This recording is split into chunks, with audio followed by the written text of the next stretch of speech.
Result వస్తే phone చేసి చెప్పాడు, ఎందుకురా ఒక్క సబ్జెక్ట్ ఫెయిల్ అయ్యావంటే, అన్నయ్య 10th క్లాసులో బాగా చదువుకునేవాడిని, కానీ మా క్లాసులోకి ఒక అమ్మాయి వచ్చింది. ఆ అమ్మాయి వచ్చేసరికి నాకు చదువంతా దెబ్బతిన్నది. నిజంగా జరిగింది చెప్తాను, అబద్ధం చెప్పట్లా. ఆడికి అక్కడ వాడిని పరీక్షించడానికి ఎవరిని పంపించాడు దేవుడు? పంపించినా సరే నువ్వు దృష్టి పెట్టి చదవాలి కదా. మళ్ళీ ఆ అమ్మాయి వచ్చి నాతోనే మాట్లాడుతుంది. అవును మాట్లాడుతుంది, అయితే నువ్వు దృష్టి ఎందుకు మార్చుకోవాలా కదా. నెంబర్ తీసుకున్నంట, పుస్తకంలో ఫోన్ పెట్టుకున్నంట, ఇన్స్టాగ్రామ్లో చాటింగ్. ఇక చాటింగ్ స్టార్ట్ అయిపోయిన తర్వాత ఏమైంది, ఇంకా చదువుతాడా? చదువు సంతకి వెళ్ళిందంట. ఎక్కడికి వెళ్ళింది? చదువు సంతకి. ఎందుకురా ఫెయిల్ అయ్యావంటే, ఆమె రాకుండా ఉంటే నేను ఇప్పుడు ఏమైంది తెలుసా, నన్ను బ్లాక్లో పెట్టింది, వేరొకరికి నెంబర్ ఇచ్చింది.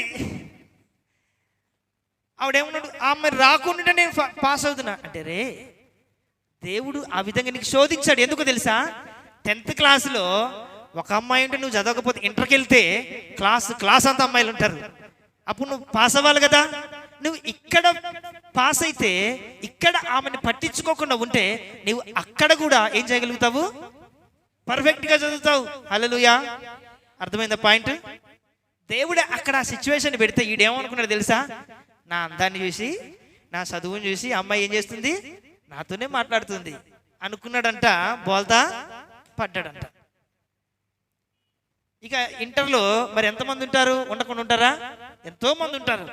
అంటే ఆ సిచ్యువేషన్ ఇచ్చింది ఎందుకు? దేవుడు నీకు అందుకే ఇచ్చాడు. అంతేగాని నువ్వు మాట్లాడుకో చేసుకో అని చెప్పలా. ఇంకొక సిచ్యువేషన్ కూడా చెప్తా, రియాలిస్టిక్గా జరిగినాయి చెప్తా ఉన్నా. భార్యాభర్తలు ఉన్నారంట. భార్యాభర్తలు అయితే ఎన్నో గొడవలు అయిపోయాయి, ఎన్నో కుటుంబ కొట్లాట్లు అయిపోయాయి, ఏదో జరిగాయి భార్యాభర్తల మధ్య. జరిగిన తర్వాత ఇక వాళ్ళందరూ కూడా ఇక్కడ ఉంటే నా భర్త మంచిగా ఉండేటట్లు లేడు అని చెప్పి వేరే ఊరు వెళ్ళిపోయారంట. ఎక్కడికి వెళ్ళిపోయారు? వేరే ఊరు వెళ్ళిపోయిన తర్వాత నా భర్త ఇప్పుడు మంచిగా ఉంటాడు అనుకుని ఒక ఆఫీస్లో మంచిగా పనికి వెళ్తా ఉన్నాడంట. సో అక్కడ ఏ ప్రాబ్లం అయితే ఎదురైందో మళ్ళీ ఇక్కడ కూడా అదే ప్రాబ్లము ఎదురైంది.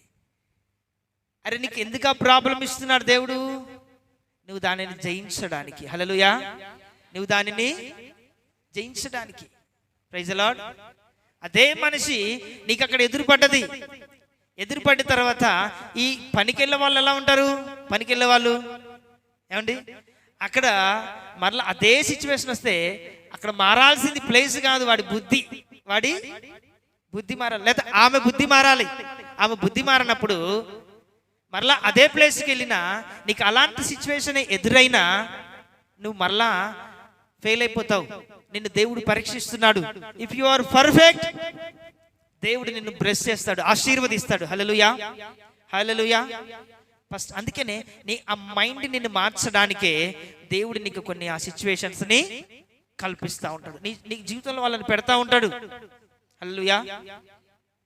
తోడికోడలు ఉన్నారనుకో. తోడికోడలు అంటే ఎవరు? తోడికోడలు అంటే ఎవరు? నాకు తెలిసిన భాషలో చెప్తా ఉన్నారు మీరు. సో ఇద్దరు అన్నదమ్ములకు ఉన్నటువంటి భార్యలు అంతేనా? తోడికోడలు అంటాం. సో వాళ్ళకి పడదు అనమాట. వాళ్ళకి ఏమవుదు? పడదు. పడినప్పుడు ఏమవుతుంది? మళ్ళా పోయి మాట్లాడుకునే పరిస్థితి దేవుడు కల్పిస్తాడు, పెడతాడు నీ జీవితంలో. ఎందుకో తెలుసా? నువ్వు అటు ఇటు వెళ్ళిపోవడానికి కాదు, మరలా మీరు కలిసి దేవునిలో ఎదగడానికి. హల్లెలూయా.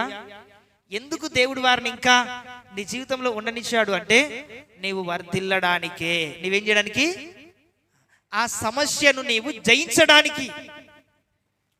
ఇక నువ్వు ఆ సమస్యను జయిస్తే ఇక నీకు లైఫ్లో సమస్య, పాపము విషయంలో జయించాలి. హల్లెలూయా. పాపము విషయంలో జయించాలి, ప్రవర్తన విషయంలో జయించాలి.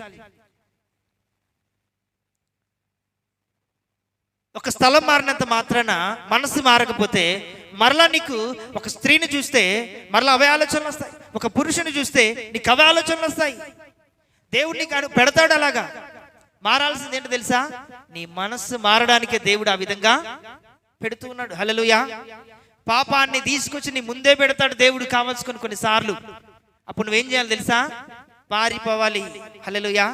నువ్వేం చేయాలి తెలుసా? అప్పటి నుంచి పారిపోవాలి. అంతేగాని ఓ దేవా నీకు వందనాలు, పాపం గురించి నేను ఎతక్కోకుండా నా దగ్గర తీసుకొచ్చి పెట్టావు కదా అనుకుని సంతోషించడానికి కాదు. నీ జీవితంలో దేవుడు వాళ్ళని ఎందుకు అలౌ చేశాడంటే నీవు దానిని జయించడానికి, యుద్ధములో జయాన్ని నీవు పొందడానికి. హల్లెలూయా, హల్లెలూయా. అంతేనా? అర్థమైంది ఇప్పుడు పాయింట్? ఇంకా క్లియర్ చెప్పాలా? దేవుని పిల్లలారా, ఒక వ్యక్తి అంట తాగుడు బాగా తాగేవాడంట. ఈ తాగుడు నేను ఎలాగైనా బంజాలని చెప్పి ఊర్లో ఏముంటుంది, ఎక్కువ మందు దొరుకుతుంది. ఊర్లో ఏం దొరుకుతుంది? ఊర్లో ఏం దొరుకుతుంది చెప్పాలి?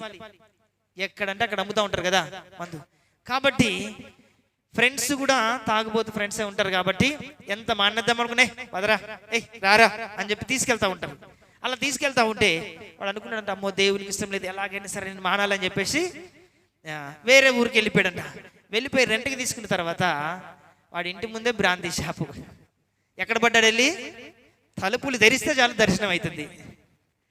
తలుపులు తెరిస్తే ఇప్పుడు ప్లేస్ కాదు మారాల్సింది, నువ్వు అక్కడ ఉన్నా సరే ఏం మారాలి? ఫస్ట్ నీ మైండ్ సెట్ మారితే నీవు దాని మీద విజయాన్ని పొందగలవు, విజయాన్ని పొందగలవు.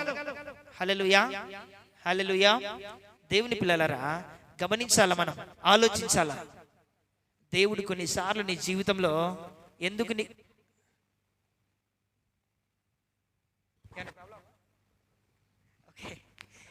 చూపిస్తున్నారేమో అనుకుంటున్నా. హల్లెలూయా.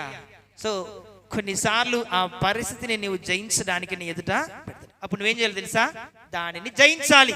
దానిని ఏం చేయాలి నువ్వు? అంతేగాని వాళ్ళకి రిమోట్ ఇచ్చి నువ్వు టీవీ అయిపోకూడదు. ఆడిచ్చరా భయ్ ఆడతా అనొద్దు. హల్లెలూయా. వాళ్ళు చెప్పినట్టు నేను ఇంటా, చెప్పినట్టు చేస్తా కాదు. నీ రిమోట్ నీ దగ్గరే ఉండాలా. హల్లెలూయా. ఫోన్ ఉంది ఇందులో, నీ రిమోట్ నీ దగ్గరే. ఇంకా చెప్పాలంటే నీ రిమోట్ నీ దేవుని చేతిలో ఉండాలా. హల్లెలూయా. ఎంతమంది రిమోట్స్ వారి దేవుని చేతిలో ఉంటాయో వాళ్ళు నిజంగా నిజంగా నిజంగా దానియేలులు అయిపోతారు, అపోస్తులులైన పౌలులు అయిపోతారు, ఎస్తేరు రాణి వల్ల మార్చబడతారు వాళ్ళు. హల్లెలూయా. అంతేగాని రిమోట్ ఒకడికి ఇచ్చేసి నువ్వు టీవీ అయిపోతే, వాళ్ళు నొక్కినట్టుగా నువ్వు వాడితే నువ్వు ఏమాత్రం ఉపయోగం ఉండదు నీ జీవితంలో. నీ భక్తి అలాగే ఉంటుంది, నీ జీవితం అలాగే ఉంటుంది, నీ సమస్యలు అలాగే ఉంటాయి, నీ బ్రతుకు కూడా అలాగే ఉంటుంది. కాబట్టి నీ రిమోట్ అనే దేవుని చేతిలోకి వెళ్ళిపోవాలి. హల్లెలూయా, హల్లెలూయా. వారు ఏం చేస్తారు తెలుసా? దేవునికి విరోధంగా